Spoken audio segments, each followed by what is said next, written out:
As winter's coming and it's going to get pretty cold outside, you jump onto Groupon or any other online shop and you decide to buy a really nice warm blanket and maybe a mattress heater, like one of those bed heater things, and you find the perfect one. So you select and you click buy. Now, the moment that your purchase order goes through, your credit card details have been entered, you've confirmed all the details, the market channel springs into action.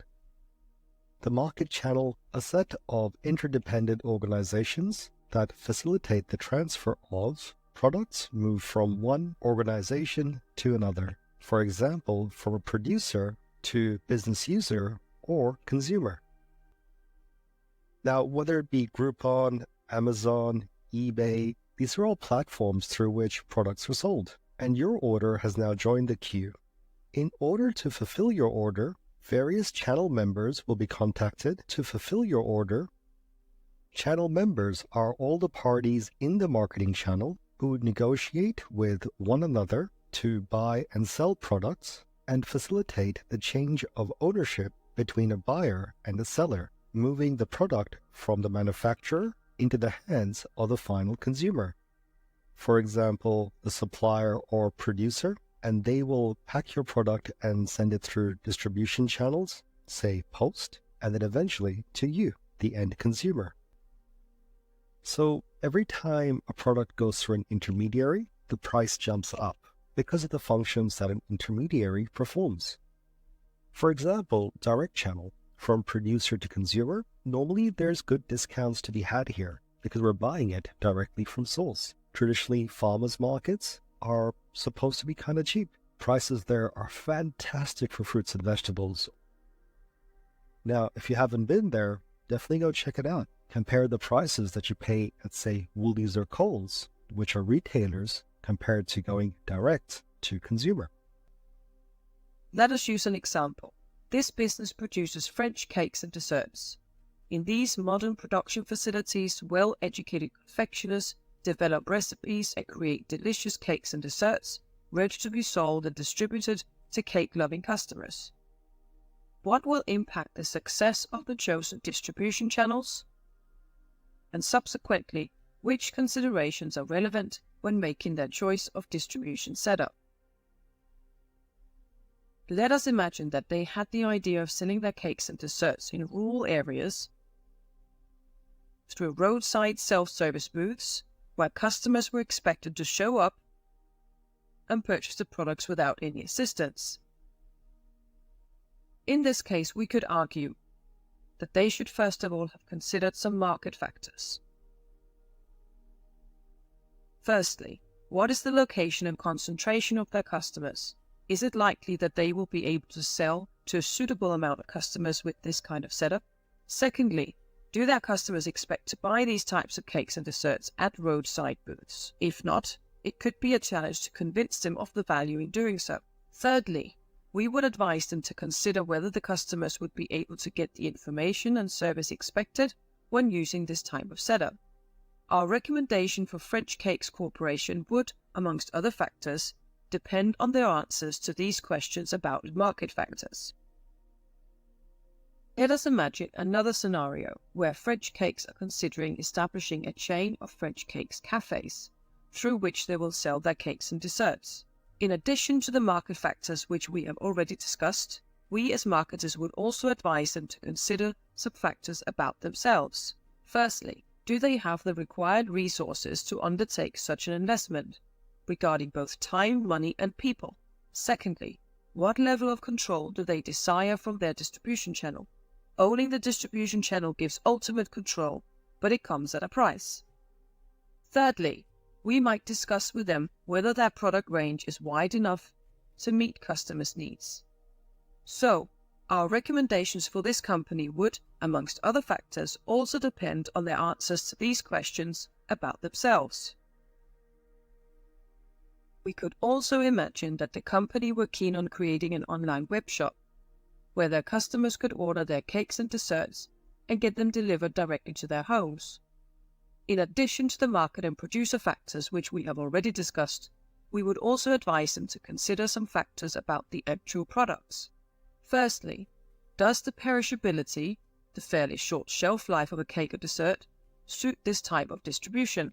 Would they be able to deliver the product while it's still edible? Would there be ways of overcoming this obstacle? Secondly, are cakes and desserts suitable for handling in this way? And thirdly, with other types of products, complexity could be an issue. So our recommendation for this company would, in addition to the factors already discussed, also depend on the answers to the questions about the actual products. The next one is a retailer channel. So this is where the producer sells to the retailer, and the retailer on-sells it to the consumer.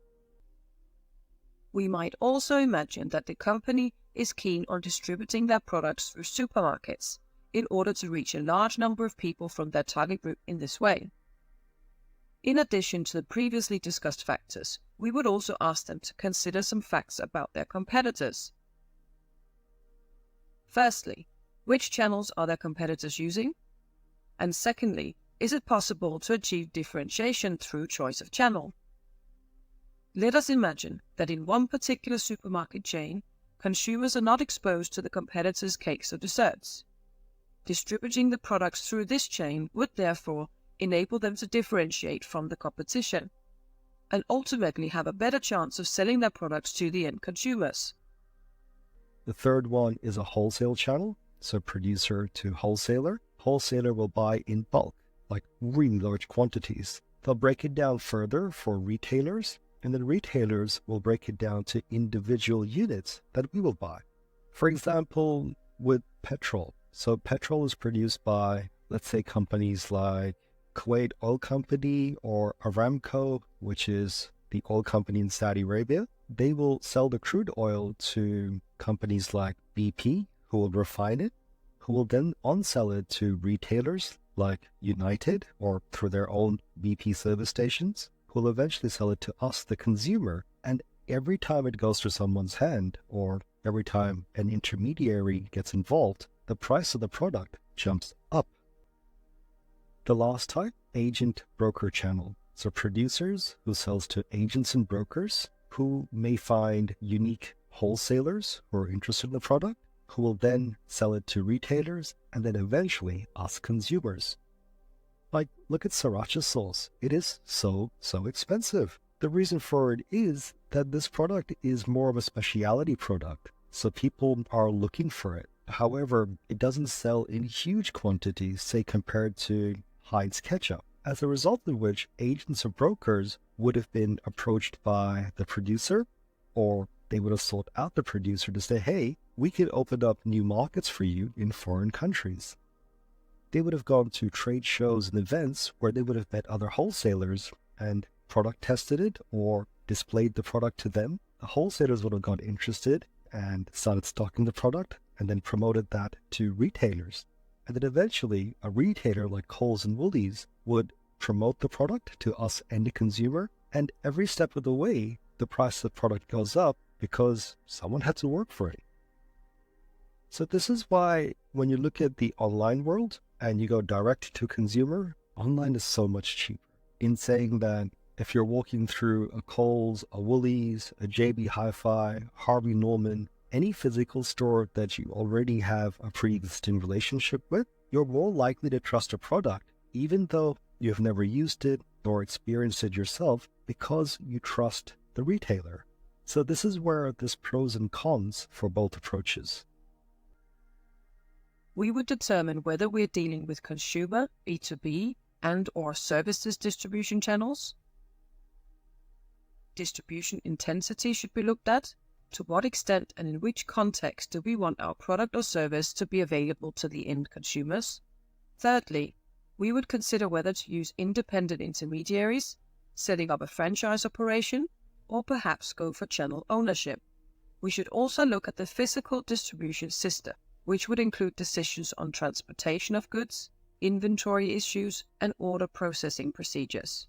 If we're dealing with retail, we could also look at the process of retail differentiation. Finally, we should also look at how we could manage the relationships with our chosen distribution channels, so that it remains prosperous for both us and for the different parties within the channel.